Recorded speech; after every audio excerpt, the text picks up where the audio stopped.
We're standing on the bridge of a ship called the Greg Mortimer, which just happens to be my name as well, which is very, very strange. What does it feel like having a ship named after you? It's more bizarre than you could possibly imagine. It's very confusing because everywhere I walk on the ship, I see things with my name on it. So that's humbling and disorienting at the same time. This vessel is a world first. It's extraordinary. It is a new class of ship.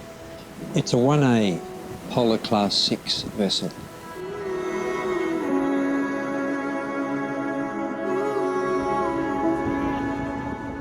We've just been from Tierra del Fuego to the Antarctic Peninsula, and now we're on the way back again. On the way down we had a blissful ride. Sweet as travelling on marshmallow. And then, on the way back, we got punched in the nose. We've seen 9-metre waves throughout the day.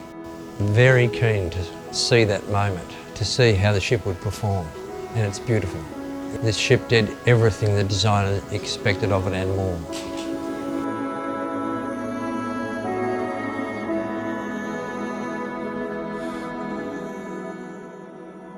The bridge is my favourite place on the ship. I spend most of my day while we're on the ship up here, and it's like, in this case, being on the Starship Enterprise. It's pretty spacey.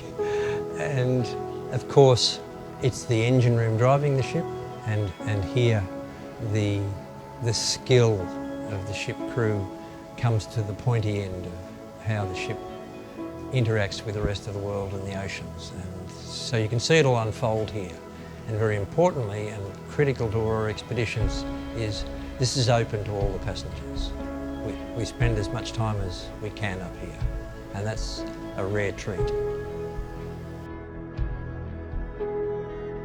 This is a ship's library, and it's a very intimate space. And in particular, I think it's a really beautiful space to get a sense of the quality of the vessel, the colours and the textures. It's soft, it's inviting to be in, and you can watch icebergs go by. As you can see, the walls at either end of the library have a collection largely of polar books. And then as we spread our wings throughout the world, it'll fill up with the rest of the world's books. Beautiful places.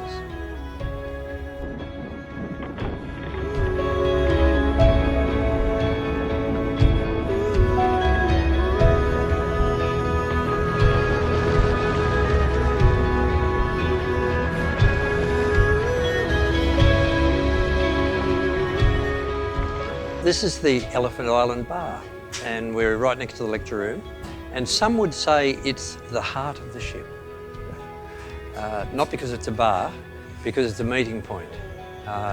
There's a reception and dining room nearby in the lecture room, and it's a lovely open space, graced by a piano in the corner. And it's a nice, deliberately styled, relaxed place. So, as you can see, it's a fairly slick, it's a sophisticated, relaxed place. Bearing in mind that we're not a formal company.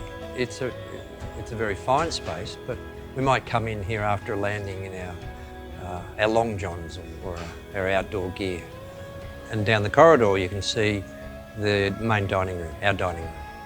This is on deck 5, and then on deck 7, where the library is, there's also a gymnasium, a spa and massage room.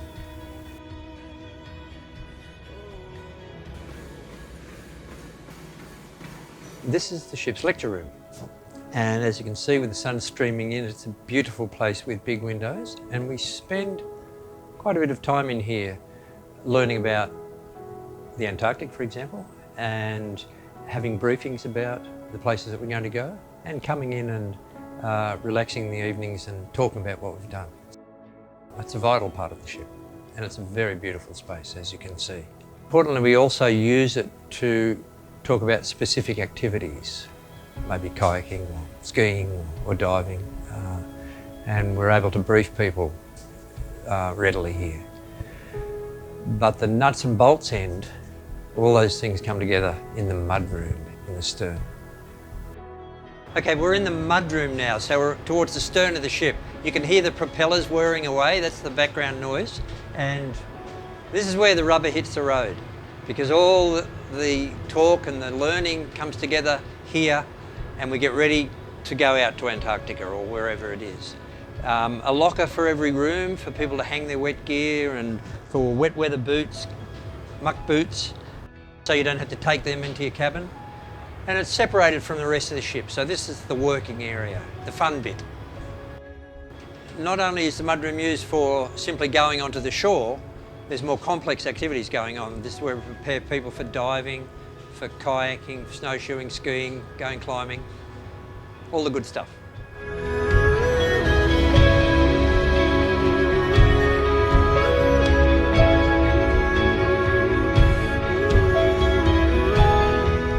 What you see in the mudroom, in the design of the mudroom, and it extends throughout the ship, is a synthesis of 25 years of our experience.